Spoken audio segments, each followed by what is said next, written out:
Soc una persona que m'agrada viure aquí i que Sant Boi sigui un poble actiu i viu. Jo, a més, soc una persona autodidacta, que he anat aprenent tots els instruments escoltant-los i sí que he tingut la sort d'assistir a diferents classes magistrals de grans gaiters. Fa molts anys que hi treballo al sector cultural, diguéssim, tant des de quan vam estar ocupant l'Ateneu Sant Boià com ara des de Cal Niño.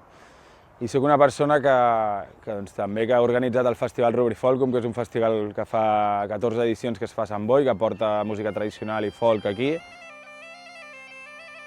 Jo vaig arribar a tocar el sac de gemecs perquè quan tenia 13-14 anys em va començar a agradar la música tradicional d'altres llocs del món, principalment dels països celtes, no? D'Irlanda, Escòcia i Galícia i Astúries.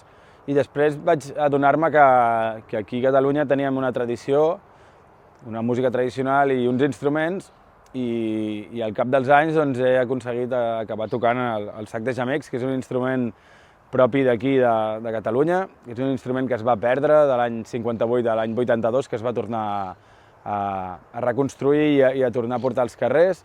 I els darrers sacaires que hi havia a Catalunya eren d'aquí, del Pla del Llobregat. Concretament, l'últim sacaire que hi va haver va ser el Francesc Pasqual Tons, que era de Begues. Per tant, ara el que estem intentant fer, tota una colla de músics, és reintroduir aquest instrument als nostres carrers, a les nostres festes majors i als nostres actes, i tornar-lo a portar en el lloc on estava abans. La primera vegada que vaig tocar en públic vaig sentir nervis perquè era jove, tenia 16 anys, i en el primer grup que vam muntar amb gent d'aquí a Sant Boi, que es deia Aran, i moltes vegades encara tocant ara també sents aquests nervis, que el que vol dir és que t'importa el que fas i que tens ganes de saber què n'opina la gent també.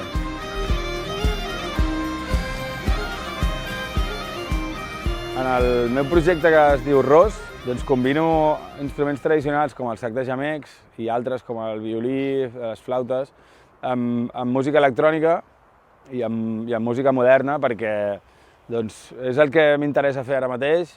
També penso que és una manera potser d'acostar aquesta música a gent que potser no s'hi acostaria, i perquè també simplement m'agraden les dues músiques. Soc una persona que viu al 2025 i m'agraden coses que es tocaven al 1900.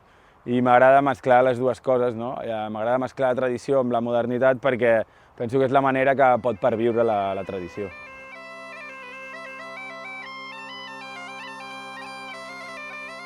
Sempre que he tocat aquest instrument, el sac de gemecs, he sentit una connexió especial amb el lloc on estava tocant i amb la meva terra, que és el Baix Llobregat i Sant Boi concretament. I de fet és un dels objectius que tinc, d'anar ensenyant aquest instrument, que la gent el conegui cada vegada més. També últimament des de Cultura de l'Ajuntament m'han encarregat la composició del Ball de l'Àliga, del Ball de l'Illeoni i del Ball del Bou, i els he composat amb aquest instrument perquè també la intenció és que perdurin en els anys i que d'aquí 100 anys algú segueixi tocant aquestes melodies i fent ballar l'Àliga, l'Illeoni i el Bou amb aquest instrument. En aquest moment estic estic fent concerts d'arròs del meu projecte, estic tocant amb Fetus, estic preparant un projecte nou amb Riu i estic preparant noves peces per arròs pel meu projecte i fent concerts.